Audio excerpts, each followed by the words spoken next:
আমরা অনেকেই শুনেছি যে আমেরিকাতে বা ইউরোপের দেশগুলোতে পশু পাখির প্রতি একটা আলাদা কেয়ার নেওয়া হয় বা এদের একটা আলাদা যত্ন নেওয়া হয়। এদেরকেও পরিবেশের একটি অংশ হিসাবে তাদের অধিকার দেওয়ার জন্য বা তাদেরকে একটু এক্সট্রা টেক কেয়ার করার জন্য বিভিন্ন রকম ব্যবস্থা অনেকেই নিয়ে থাকে। ব্যক্তিগত উদ্যোগে অনেকেই পশু পাখি পালন করে, তাদের দেখাশোনা করে এবং এর জন্য রয়েছে বেশ কিছু সুব্যবস্থা। তো আজকে আমি এসেছি পেটকোতে। পেটকো হচ্ছে পোষ্য যে প্রাণীগুলো তাদের জন্য বিভিন্ন জিনিস বিক্রি করে এখানে, বা পোষ্য প্রাণীগুলো এখানে বিক্রি করা হয়। তো এই যে প্রাণীগুলো আপনারা দেখছেন এগুলো পেটকোতে পাওয়া যায়। আপনারা যে কেউ চাইলেই পেটকো থেকে এই ধরনের প্রাণীগুলো কিনতে পারবেন। পেটকো যে শুধুমাত্র এই পশু পাখি বিক্রি করে তাই নয়, এই পশু পাখির দেখাশোনা, চিকিৎসার ব্যবস্থাও এখান থেকে করানো হয়। তো আপনি কী ধরনের পশু পাখি নিচ্ছেন সেটার উপর ডিপেন্ড করে যে ট্রিটমেন্টটা কেমন হবে বা সেবাটা কেমন হবে। যেমন আপনারা যদি মাছ কিনতে চান তাহলে মাছ কেনার আগে আপনার অ্যাকোরিয়াম প্রস্তুত করা, সেই অ্যাকোরিয়ামে পানির টেস্ট করে ওনারা, যে পানি ঠিক আছে কিনা, কোন মাছ নেবেন সেই মাছের জন্য উপযুক্ত কিনা, এরপরে তারা মাছ দেয়। তো এইভাবেই তারা বিভিন্ন রকম পরামর্শ এবং গাইড দেয়। এই পেটকোতে অনেক সুন্দর সুন্দর প্রাণী আছে, সুন্দর সুন্দর পাখি, পশু অন্যান্য যে পশুগুলা সেগুলো এখান থেকে বিক্রি করা হয় বা তাদের যত্ন নেওয়া হয়। তো এটি খুব সুন্দর একটি ব্যবস্থা। যদিও আমি মাছের ভিডিও করতে ভুলে গেছি, তারপর এখানে অনেক দামি দামি মাছ আছে, অনেক সুন্দর সুন্দর মাছ আছে। এমনকি অনেক মাছ আছে যেগুলো প্রায় $60-70 দাম, অর্থাৎ প্রায় 7-8 হাজার টাকা মতো হবে বাংলাদেশের টাকায়। এই পেটকোতে পশু পাখির যত্ন নেওয়ার জন্য বিভিন্ন খেলনা থেকে জামা কাপড়, বিভিন্ন জিনিস এখানে বিক্রি হয়। এটা সম্ভবত ইঁদুর বা গিনিপিগ টাইপের কিছু একটা। এটা বেশ আমার কাছে ইন্টারেস্টিং লাগছে।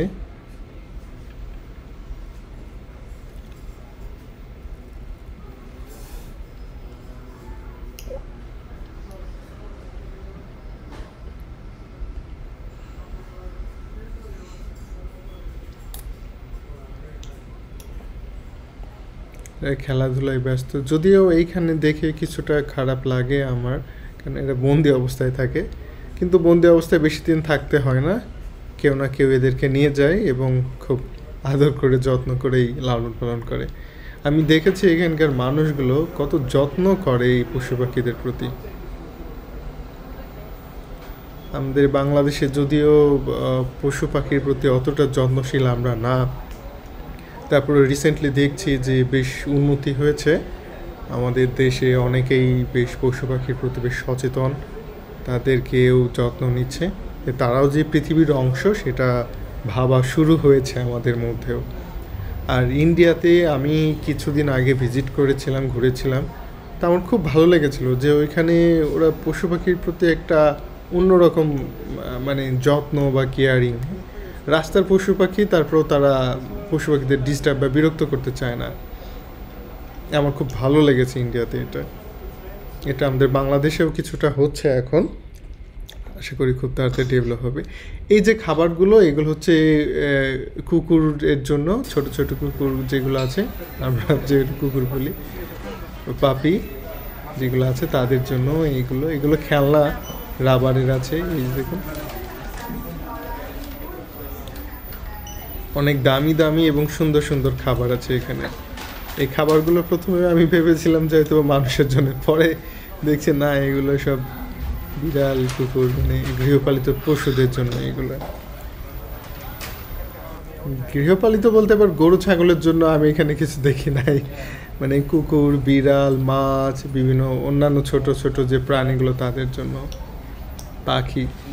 এই যে আমরা অনেক সময় ইউটিউবে বা বিভিন্ন ইন্টারনেট সাইটে, অনলাইন সাইটে দেখি যে বিড়ালের জামা, কুকুরের জামা, মুরগির, এই যে দেখুন এই জামাগুলো বিক্রি হয় এখানে, পেটকোতে পাওয়া যায় অনেক সুন্দর সুন্দর জামা।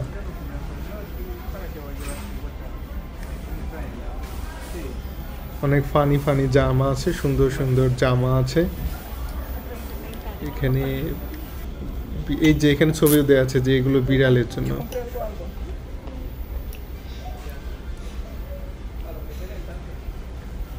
এখানে কুকুর বিড়াল এদের জন্য ইন্স্যুরেন্সও আছে, আলাদা ডাক্তার আছে এখানে, তাদের জন্য অনেক ভালো ব্যবস্থা আছে। এখানে কুকুরের জন্য বেল্ট আছে। এইখানে 2 দিন আগে একজনের সাথে পরিচয় হলো, তার কাছে দুটা ব্লাইন্ড কুকুর আছে বা অন্ধ কুকুর আছে। তো তারা সেগুলোকে কুকুর বলে না, সেই অনেক রেসপেক্টের সাথে বেশ আদর করেই তাদের একটা নাম দিয়েছে, সেই নামে তাদেরকে ডাকে।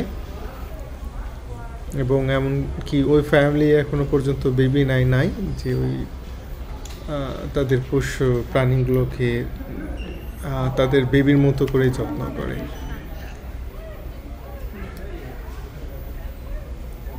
এখানে তাদের জন্য খাবারও আছে।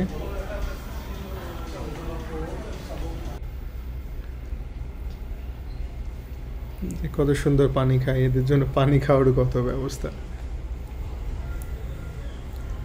কোনো একজন মহান ব্যক্তি বলেছিল যে কোনো দেশ কতটা ভালো, কতটা সভ্য, কতটা উন্নত সেটা যাচাই করার জন্য খুব বেশি যে খোঁজখবর নিতে হয় তা না, খোঁজখবর নিতে হয় যে সে দেশের মানুষগুলো পশু পাখির সাথে কেমন ব্যবহার করে, প্রকৃতির সাথে কেমন ব্যবহার করে। সেটা যদি জানা যায় তাহলে বোঝা যায় সে দেশের মানুষ কতটা উন্নত, সভ্য। আমার ঠিক মনে পড়ছে না কে কথাটা বলেছিল, তারপর আমার কাছে মনে হয় যে এখন হ্যাঁ ঠিক, এটাই ঠিক। আগে যদিও এই কথাটা আমার কাছে বেশ হাস্যকর লেগেছিল, কিন্তু এখন মনে হয় যে না, উনি ঠিকই বলেছিল। তো এই পেটকো অনেক সুন্দরভাবে সাজানো, আর এই যে প্রাণীগুলো তাদের একরকম ওয়ারেন্টি বা গ্যারান্টি মতো যেটা বলি আমরা সেটা আছে। যদি এরা অসুস্থ হয় বা মারা যায়, তাদেরকে আপনি পেটকোতে এখানে ফিরাই নিয়ে আসলে তারা সেটা দেখে যে কীভাবে মারা গেছে। যদি অসুস্থতার জন্য মারা যায় তাহলে তারা আবার পুনরায় আপনাকে সেই পশুটি ফেরত দেবে বা আরেকটি দেবে, এবং কী জন্য মারা গেছে তারা সেটা নিয়ে একরকম গবেষণা করে যে যেন এটার ডেভেলপ করা যায়, ইমপ্রুভ করা যায়। তো এই পেটকোতে সব ধরনের না, পোষ্য অনেক প্রাণী পাওয়া যায়, এবং তাদের খাবার, পোশাক, মানে যা কিছু লাগে সব কিছু এখানে পাওয়া যায়।